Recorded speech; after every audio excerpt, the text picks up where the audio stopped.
Hello जय हिंद दोस्तों, मैं शुभम आपका स्वागत करता हूं आपके अपने इस यूट्यूब चैनल शुभम क्लासेस में। आज की हमारी क्लास मैथ्स यानी कि गणित की होने वाली है और आज की क्लास में हम मैथ्स के top 10 very very important question discuss करने वाले हैं। सभी प्रश्न मैंने यहाँ पर सेलेक्टेड ऐड किए हैं और विभिन्न टॉपिक से मिक्स प्रश्न ऐड किए हैं। देखिएगा, प्रश्नों की संख्या सिर्फ 10 है, तो आज कंप्लीट टेस्ट आपका लगाना बनता है। सभी को कॉपी पेन साथ में लेकर बैठना है और कंप्लीट टेस्ट लगाइएगा। तो चलिए स्टार्ट करते हैं आज की क्लास। तो यहाँ पे प्रश्नों की संख्या 10 है और मैं आपको टारगेट दे रहा हूँ आज 8 क्वेश्चन राइट करने का।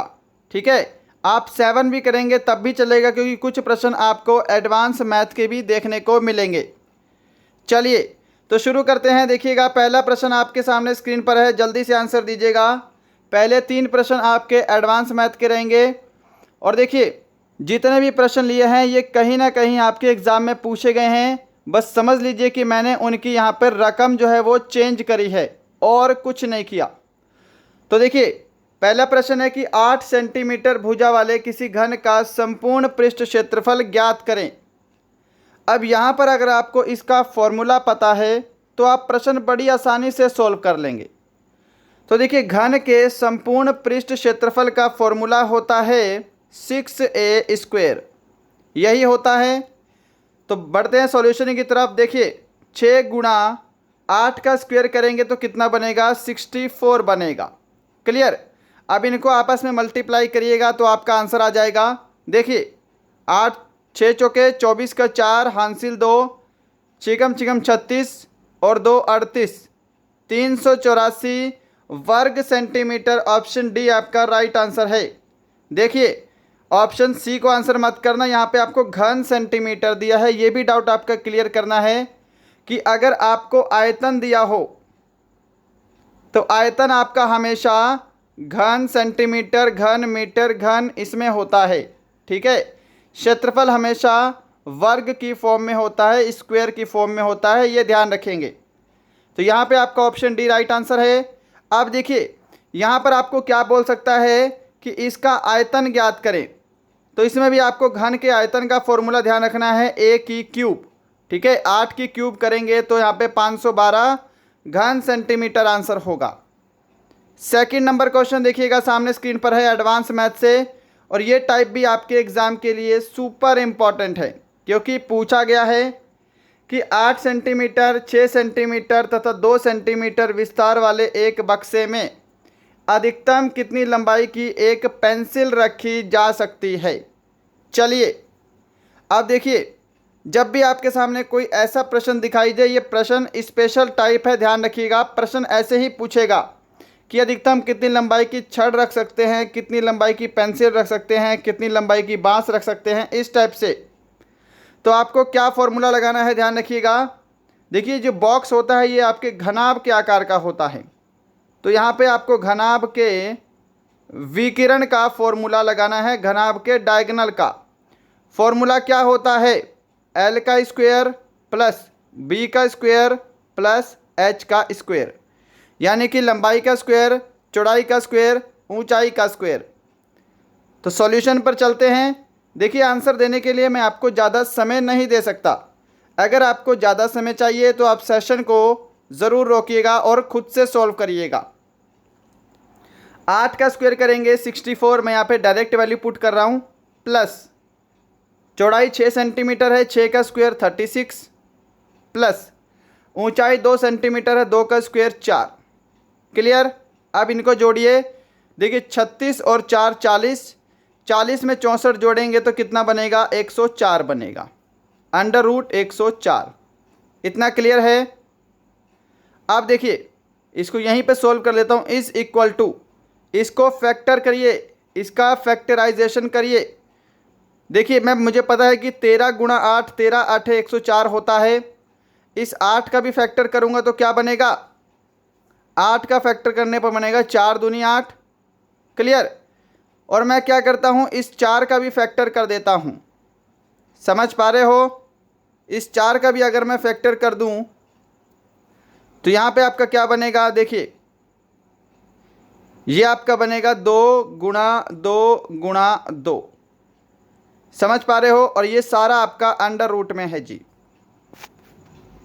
क्लियर? तो देखिए 13 दूनी 26 और ये 2 और 2 क्या होते हैं, 4 होते हैं। ये आपके 2 जोड़े मिल गए, तो यहाँ से आपका 2 बाहर आ जाएगा और यहाँ पे अंडर रूट में 26 बन जाएगा। आई होप ये बेसिक सी चीज़ें हैं आपको, जो कि आपके क्यूब में आती है। क्यूब वाला चैप्टर होता है ना, घन और करणी, उसके अंदर आती है। अगर आपकी क्लियर है तो ऑप्शन सी आपका राइट आंसर है। अगर आपने ये वाला टॉपिक नहीं किया है तो ये टॉपिक हम बाद में डिस्कस कर लेंगे, कमेंट बॉक्स में ज़रूर बताइएगा। ऑप्शन सी आपका राइट आंसर होगा जी। यहाँ पर क्वेश्चन नंबर 3 देखिए सामने स्क्रीन पर, और देखिएगा ये प्रश्न बहुत ही जल्दी सॉल्व होने वाले हैं। अब क्योंकि मैं आपको सिखा रहा हूँ, समझा रहा हूँ, इसलिए आपको समय लग रहा है। किसी आयत की लंबाई और चौड़ाई 10 सेंटीमीटर तथा 8 सेंटीमीटर है। आयत का क्षेत्रफल क्या होगा? सिंपल सी बात है ना, क्षेत्रफल यानी कि एरिया क्या होता है, लंबाई गुणा चौड़ाई। लंबाई 10 सेंटीमीटर, चौड़ाई 8 सेंटीमीटर, मल्टीप्लाई करेंगे तो 80 वर्ग centimetre. Option B right answer होगा। ये तो सिंपल था, इसमें तो कोई इशू नहीं। चलिए नेक्स्ट क्वेश्चन पे चलते हैं। क्वेश्चन नंबर 4 आपके सामने, ये एडवांस मैथ का आज का लास्ट क्वेश्चन है जी। प्रश्न है किसी समबाहु त्रिभुज की प्रत्येक भुजा 6 सेंटीमीटर है, तदनुसार उसका क्षेत्रफल कितना होगा? जल्दी से बताइए इसका क्या आंसर करोगे। यहाँ पर भी अगेन आपको फॉर्मूला पता होना चाहिए बस। समबाहु त्रिभुज का जो क्षेत्रफल होता है, एरिया होता है, उसका फॉर्मूला क्या होता है, √3/4 a²। और देखिएगा ये वाला जो टॉपिक है ना, इस टॉपिक को हम बोलते हैं मेंसुरेशन। क्या बोलते हैं? जितने भी अभी हमने क्वेश्चन किए हैं ये सभी के सभी मेंसुरेशन वाले टॉपिक से किए हैं। और ये मेंसुरेशन मैं आपको बिल्कुल कंप्लीट करवा चुका हूँ अपने इसी चैनल पर। अगर आपको मेंसुरेशन का टॉपिक देखना है, यूट्यूब पर लिखिएगा मेंसुरेशन या फिर क्षेत्रमिति, ठीक है। और साथ में हमारे चैनल का नाम लिख देना है शुभम ई क्लासेस। आपके सामने ये मेंसुरेशन का टॉपिक आ जाएगा, 2 पार्ट में टॉपिक कवर किया है। तो चलिए बढ़ते हैं सॉल्यूशन पे। देखिएगा आगे क्वेश्चन है, इसका फॉर्मूला पता होना चाहिए, √3/4 a²। देखिए अब √3/4 गुणा a कितना है आपका 6 सेंटीमीटर, तो 6 गुणा 6 कर दो। क्लियर? 2 दूनी 4, 2 तिया 6, फिर 2 से कैंसिल करेंगे, 2 तिया 6, 3 तिया कितने होते हैं जी, 9 होते हैं, है ना। तो यहाँ पे आपका 9√3 ऑप्शन ए बिल्कुल राइट आंसर होगा। अगर आप सभी ने ऑप्शन ए को आंसर दिया है तो आपका आंसर यहाँ पर बिल्कुल करेक्ट है जी। क्या सभी ने ऑप्शन ए को आंसर दिया है? चलिए फिर नेक्स्ट बढ़ते हैं क्वेश्चन नंबर 5 की तरफ। आंसर दीजिए इसका, जल्दी से पोस्टमार्टम करिए क्वेश्चन का, कि कोई रेलगाड़ी 25 मीटर प्रति सेकंड की चाल से चलती है, उसकी चाल किलोमीटर प्रति घंटा में ज्ञात करनी है। ये तो बिल्कुल ही सिंपल हो गया। सॉल्यूशन पे चलें तो देखिए, अगर हम मीटर प्रति सेकंड को किलोमीटर प्रति घंटे में चेंज करते हैं, राइट, तो हमको 18/5 से मल्टीप्लाई करना पड़ता है, तब जाके ये किलोमीटर प्रति घंटे में बन जाता है। समझ पा रहे हो? देखिए अब 25 मीटर प्रति सेकंड आपकी स्पीड है, किलोमीटर प्रति घंटे में बदलने के लिए इसको 18/5 से मल्टीप्लाई करिए। 5 से कैंसिल करेंगे, 5 पंजे 25, और 18 गुणा 5 कितने होते हैं, 90 होते हैं। तो 90 किलोमीटर प्रति घंटा। ऑप्शन आपका डी यहाँ पे राइट आंसर हो गया जी। क्या सभी ऑप्शन डी को आंसर दे रहे हैं? चलिए 6 नंबर पर चलते हैं। प्रश्नों की संख्या सिर्फ 10 है, टेस्ट बिल्कुल कंप्लीट लगाइएगा। अब देखिए ये वाला प्रश्न क्या है, थोड़ा सा लेंथी हो गया लिखने में, है ना। इतने में एडजस्ट हो रहा है क्या? चलिए एडजस्ट हो गया, इसको ऐसे ही सोल्व करते हैं, ठीक है। चलो प्रश्न है कि ए और बी की चालों का अनुपात 5:4 है। किसी दूरी को तय करने में बी ए से 2 घंटे अधिक समय लेता है, तो बताइए दोनों वह दूरी कितने कितने समय में तय करेंगे। बताइए कैसे करोगे। तो देखिए सॉल्यूशन की तरफ चलते हैं अपने इस क्वेश्चन की। यहाँ पर मैं सबसे पहले आपको मैं एक चीज़ बताना चाहूँगा बेसिक, कि जो स्पीड है वो टाइम की इन्वर्सली प्रोपोर्शनल होती है, या फिर यूँ कहें कि जो टाइम है वो स्पीड का इन्वर्सनली प्रोपोर्शनल होता है ना, स्पीड का। यानी कि अगर आपकी स्पीड ज़्यादा है तो आपको समय कम लगेगा, और अगर आपका स्पीड कम है तो आपको समय ज़्यादा लगेगा। दोनों एक दूसरे के अपोजिट मान सकते हैं। तो देखिए, ये ए है, ये बी है, इनकी स्पीड का रेशो आपको दे रखा है 5:4। इसको हम ट्रिक के साथ करेंगे। तो यहाँ से अगर मैं इनके टाइम का रेशो निकाल लूँ तो वो कितना हो जाएगा, 4:5 हो जाएगा। 4:5 समझ रहे हो ना कैसा है, इनका अपोजिट किया है। अब यहाँ पर आपको थोड़ा सा समझाना पड़ेगा।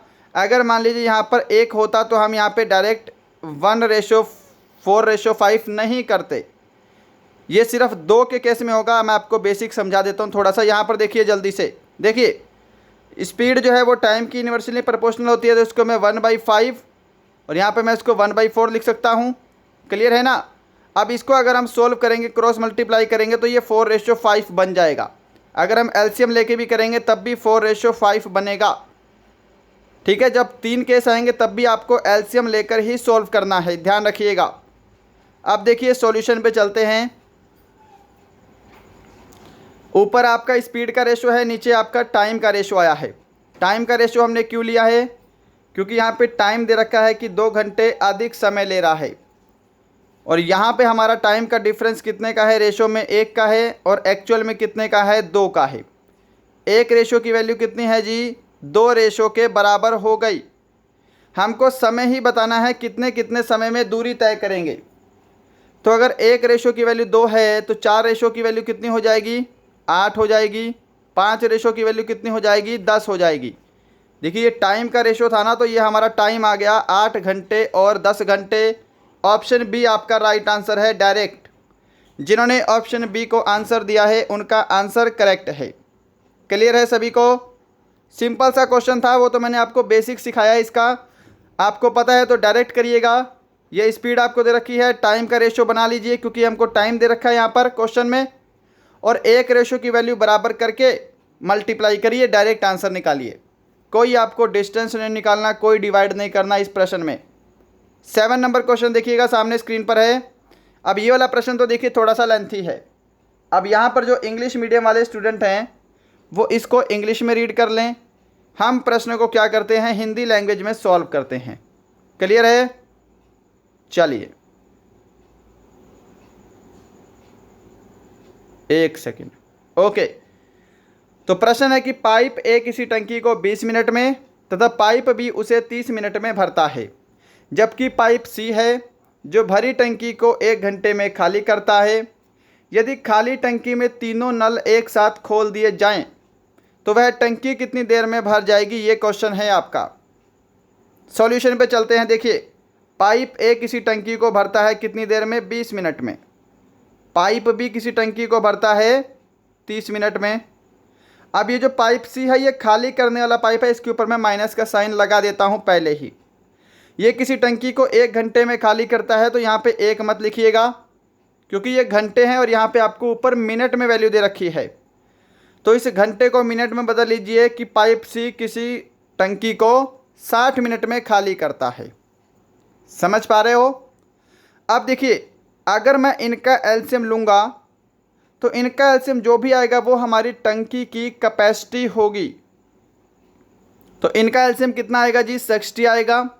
ठीक है। अब देखिए 20 तिया 60, 30 दूनी 60, और यहाँ पे 60 एकम 60। ये क्या है, इन टंकी के भरने की क्षमता है पाइप ए की और पाइप बी की, और ये एक जो है ये पाइप सी के खाली करने की क्षमता है। अब यहाँ पर क्वेश्चन समझिए ध्यान से कि यदि खाली टंकी में तीनों नल एक साथ खोल दिए जाएं तो वह टंकी भरने में कितनी देर लगाएंगे। टंकी की टोटल कैपेसिटी कितनी है, 60 यूनिट है, हमको 60 यूनिट भरना है। अब देखिए ये पाइप ए और बी की जो कैपेसिटी है ये तो हमेशा जुड़ेगी क्योंकि ये टंकी भरने वाले पाइप हैं।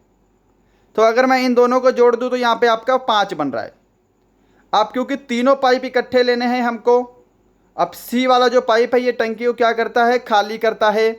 किसकी स्पीड से, 1 यूनिट की स्पीड से। तो यहाँ पे माइनस हम 1 करेंगे क्योंकि ये खाली कर रहा है। तो टोटल अगर हम तीनों पाइप को एक साथ खोलते हैं तो 4 यूनिट पानी जो है वो भरता है।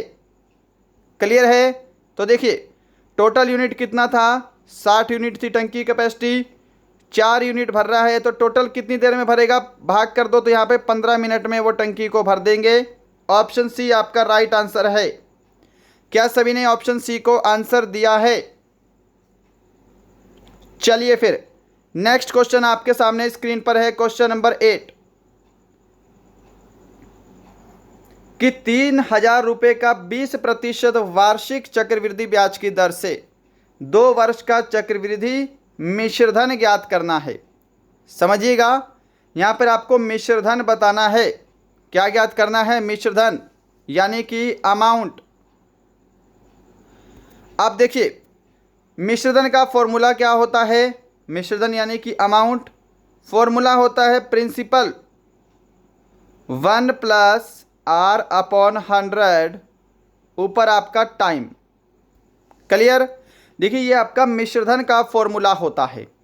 अब यहाँ से आप एक बेसिक और क्लियर करते चलिए मेरे साथ कि जो आपका मिश्रधन होता है वो क्या होता है, मूलधन प्लस ब्याज।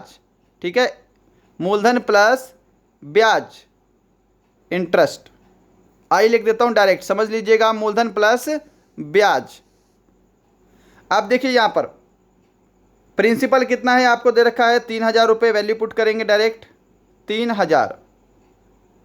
अब यहाँ पर हम डायरेक्ट क्वेश्चन को करते हैं ताकि हमारा कम इसमें स्पेस में सॉल्व होगा। देखिए ब्याज की दर 20% दे रखी है, तो मैं यहाँ पे क्या कर लेता हूँ, 20 लिख लेता हूँ। क्लियर? समय 2 वर्ष दिया है तो यहाँ पे टाइम की जगह मैं 2 कर लेता हूँ। फॉर्मूला तो मैंने आपको लिख के बता दिया। अब डायरेक्ट वैल्यू पुट करते हैं। यह 3,000 के बाद मल्टीप्लाई होगा। देखिए 100 एकम 100 प्लस करेंगे 20 तो कितना बनेगा आपका, 120/100। ओके, अब इसको सोल्व करेंगे तो यहाँ पे बनेगा 2 × 12, 2 × 10। इतने एरिया को सोल्व करने के बाद आपका 6/5 बना है। अब इसकी पावर 2 है तो इसको आपको 2 बार लिखना है, 6/5 × 6/5। तो ये कहाँ पे लिखेंगे हम, यहाँ पे लिखेंगे 6/5 × 6/5। इतना क्लियर है जी? तो ये आपकी ये पूरी इक्वेशन सॉल्व हो गई। आप फटाफट से कैंसिल करिए। देखिए 25, 5 × 5 25, तो यहाँ पे 25 एकम 25, 25 दूनी 50, यहाँ पे आपका 0। अब यहाँ पर क्या बना है आपका, 120 गुणा आपको 36 करना है, 6 × 6 36। यहाँ से आपका राइट आंसर आ जाएगा। तो इसको सॉल्व भी कर लेते हैं। देखिए मैं अपने तरीके से करूँगा, आप अपने तरीके से करिएगा। ठीक है, तो यहाँ पे 360, यहाँ पे 72, यहाँ पे 2, यहाँ पे आपका 4 3 2 0। ऑप्शन बी आपका करेक्ट आंसर होगा। मल्टीप्लाई करके ऑप्शन बी आपका राइट आंसर आएगा। ये आपका मिश्रधन है जी, ये ध्यान रखिएगा। क्या है आपका, मिश्रधन है। अगर आपको बोलता कि चक्रवृद्धि ब्याज निकालिए, तो देखिए जो मिश्रधन होता है वो मूलधन और ब्याज का जोड़ होता है। तो इस मिश्रधन में से अगर हम 3,000 मूलधन जो है वो निकाल देते तो यहाँ पे आपका जो 1320 होता वो आपका चक्रवृद्धि ब्याज होता। क्लियर है? चलिए क्वेश्चन नंबर 9 की तरफ चलते हैं। मैं उम्मीद करूँगा जो मैं आपको समझाना चाह रहा हूँ वो आप सभी को समझ में आ रहा होगा। क्वेश्चन नंबर 9 का आंसर दीजिए जल्दी से कि एक दुकानदार 2 टीवी सेटों पर एक ही मूल्य पर बेचता है। एक पर उसे 20% का लाभ होता है और दूसरे पर 20% की हानि होती है। उसे दोनों पर कुल मिलाकर कितने प्रतिशत का लाभ या हानि हुई है? अब ये आपको एक पर्टिकुलर क्वेश्चन है, ध्यान रखना है, इम्पॉर्टेंट क्वेश्चन भी है। डायरेक्ट मैं आपको ट्रिक से बताऊंगा क्योंकि ट्रिक से ही बताने का समय है। फटाफट से करेंगे। देखिए क्वेश्चन में क्या है आपको ध्यान रखना है, इसको लिख लीजिएगा कहीं कि जब भी कोई दुकानदार किसी वस्तु को एक ही मूल्य पर बेचे, मैं हाईलाइट करते जा रहा हूँ, ध्यान रखिए। जब भी कोई दुकानदार किसी वस्तु को एक ही मूल्य पर बेचे और एक पर उसे लाभ हो और एक पर हानि हो, ध्यान रखिएगा जितने प्रतिशत का लाभ हो रहा है उतने ही प्रतिशत की हानि होनी चाहिए। तो उसे कुल मिलाकर हमेशा हानि ही होती है, ध्यान रखिएगा। उससे हमेशा लॉस ही होता है। और लॉस कितना होगा? एक्स स्क्वेयर अपॉन 100% के बराबर उसको हानि होगी। यानी कि जब भी आपको कोई ऐसा प्रश्न दिखाई दे, हमेशा आपको एक्स स्क्वेयर अपॉन 100 लगाना है, डायरेक्ट क्वेश्चन आपका सोल्व हो जाएगा। करें सॉल्यूशन? तो देखिए सॉल्यूशन चलते हैं। देखिए एक्स स्क्वेयर यानी कि 20x है, 20 का स्क्वेयर 400 अपॉन 100%। ये जीरो से आपकी जीरो कैंसल, तो यहाँ पे आपकी 4% की हानि हुई है, लॉस हुआ है, ध्यान रखिएगा। ऑप्शन आपका बी राइट आंसर होगा।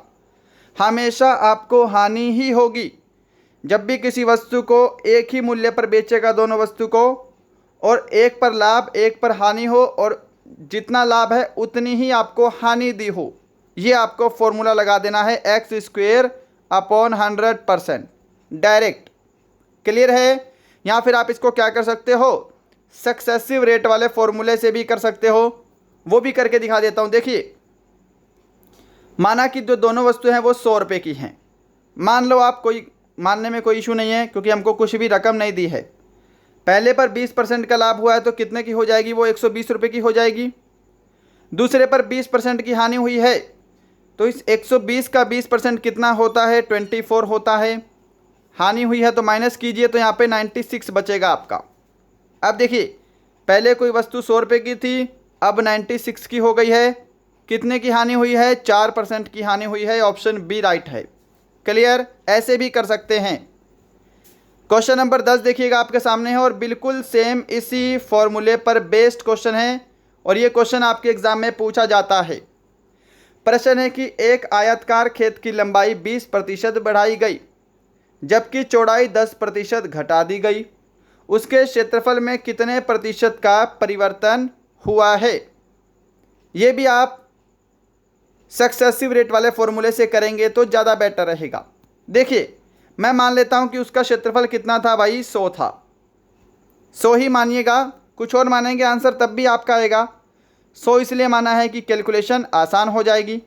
देखिए माना कि पहले क्षेत्रफल कितना था? 100 था। लंबाई 20% बढ़ाई गई तो क्षेत्रफल कितना परसेंट बढ़ेगा भाई? 120% हो गया। चौड़ाई 10% घटाई गई तो ये जो आपका 120 है इसका आपको 10% घटाना है, ना कि 100 का। ध्यान रखिएगा 120 का 10% 12 होता है। आई होप आप निकाल लेंगे, निकालना आता होगा। 12 घटाएंगे तो कितना बचेगा? 108 बचेगा। क्लियर है? तो पहले क्षेत्रफल 100 था, अब क्षेत्रफल कितना है जी? 108 है। कितने की वृद्धि हुई है? 8 की। कितने से? 100 से। परसेंटेज के लिए 100 से गुणा कर दो, ये 2 जीरो से 2 जीरो कैंसल, और यहाँ पे 8% की वृद्धि आपका राइट आंसर होगा, ऑप्शन डी। अगर आप सभी ने ऑप्शन डी को आंसर दिया है तो आपका आंसर बिल्कुल करेक्ट है। और मैं उम्मीद करूँगा प्रश्न भी आपको समझ में आया होगा। तो दोस्तों आज सिर्फ हमारे 10 ही प्रश्न थे। मैं उम्मीद करूँगा सेशन आपको हेल्पफुल लगा होगा। कमेंट बॉक्स में ये ज़रूर बताइएगा कि इन 10 प्रश्नों में आज आपका स्कोर कितना है। आज का सेशन आपको कैसा लगा? क्या हमने जितना समझाया है आपको उतना समझ में आया है या नहीं आया है? अगर किसी प्रश्न पे डाउट है या आपको लगता है कि मुझे समझाने में कुछ गड़बड़ हुई है तो कमेंट बॉक्स में ज़रूर कमेंट करिएगा। अगर हमें लगता है कि कुछ वाकई में गड़बड़ है तो उसको हम नेक्स्ट वीडियो में करेक्शन कर देंगे, या फिर कमेंट बॉक्स में ही उसका आंसर कर दिया जाएगा। चलिए मिलते हैं कल, तब तक के लिए जय हिंद, जय भारत।